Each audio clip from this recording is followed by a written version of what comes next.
વડોદરામાં ભારત પાકિસ્તાન મેચનો ઉગ્ર વિરોધ જોવા મળ્યો છે તો વડોદરાના કેટલાક ક્રિકેટ પ્રેમીઓએ આ મેચને બોયકોટ કરવાની માંગ કરી છે તો શિવસેના દ્વારા શહીદોના સન્માનને લઈને પાકિસ્તાનના ઝંડાના પોસ્ટર બાળીને વિરોધ નોંધાવ્યો છે। દુબઈ ઇન્ટરનેશનલ સ્ટેડિયમમાં યોજનાર મેચને લઈને વડોદરામાં ક્રિકેટ રમત અને ક્રિકેટ પ્રેમીઓ અને શિવસેનાએ ભારે નારાજગી વ્યક્ત કરી છે તો વડોદરામાં ભારત પાકિસ્તાન મેચનો વિરોધ થઈ રહ્યો છે। આ મેચને બોયકોટ કરવામાં આવી રહ્યો છે કે આજે જે ભારત પાકિસ્તાનની મેચ થવા જઈ રહી છે એના વિરોધ માટે અમે લોકો આજે અહીંયા ગાંધીનગર ગૃહ ખાતે ભેગા થયા છે। સમગ્ર ગુજરાતમાં આ પ્રકારનો વિરોધ થઈ રહ્યો છે। એક તરફ પાકિસ્તાન દ્વારા જ્યારે દેશના 26 જેટલા નિર્દોષ લોકો ઉપર કાશ્મીરમાં હુમલો થાય અને ત્યારે દેશના વડાપ્રધાનશ્રી એવું કહેતા હોય કે એમની સાથે કોઈ પણ સંબંધ નથી, એમની સાથે પાણી અને લોહી એક સાથે ન વહી શકે।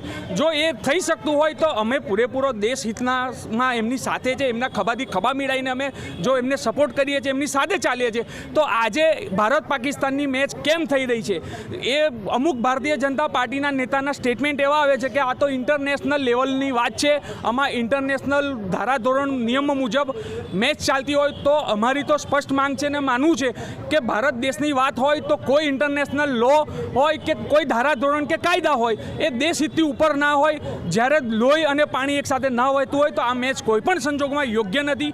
સમગ્ર ગુજરાતમાં શિવસેના ઉદ્ધવ બાળા સાહેબ ઠાકરે દ્વારા આનો વિરોધ કરવામાં આવે છે। આજે વડોદરા ખાતે પણ અમારો વિરોધ છે અને અમે પાકિસ્તાનના ઝંડા બાળીને આ મેચને કોઈ પણ સંજોગોમાં ન થવી જોઈએ એવી માંગ છે। હિન્દુ હૃદય સમ્રાટ બાળા સાહેબ ઠાકરેજી તેમજ પક્ષ પ્રમુખ ઉદ્ધવ બાળા સાહેબ ઠાકરેજીના આદેશ અનુસાર આજે સમગ્ર ગુજરાતમાં અને વડોદરામાં પાકિસ્તાનનો અમે વિરોધ કરી રહ્યા છે। જે રીતની મેચ રમાડી રહ્યા છે, એક બાજુ સરકાર હિન્દુત્વની વાત કરે છે, એક બાજુ દેશપ્રેમની વાત કરે છે।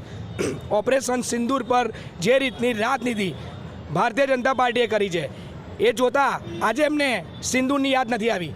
તમે 26 જણને જેને પૂછી લો જેમના ઘરમાંથી એ લોકો ગુજરી ગયા છે, શું એ લોકોને આ માન્ય છે આજની મેચ? તમે એ લોકોને પૂછો। એટલે વડોદરા શિવસેના અને પાકિસ્તાનના ઝંડા બાળીને વિરોધ કર્યો છે। સાથે સાથે જે સિંદૂર પર આ લોકો રાજનીતિ કરી છે એ સિંદૂર સમગ્ર મહારાષ્ટ્રથી લઈને કાશ્મીર સુધી ગુજરાતમાંથી પણ વડોદરામાંથી પણ જે સિંદૂર ભેગું થશે એ અમે નરેન્દ્ર મોદીજીને અમે પાઠવવાના છે।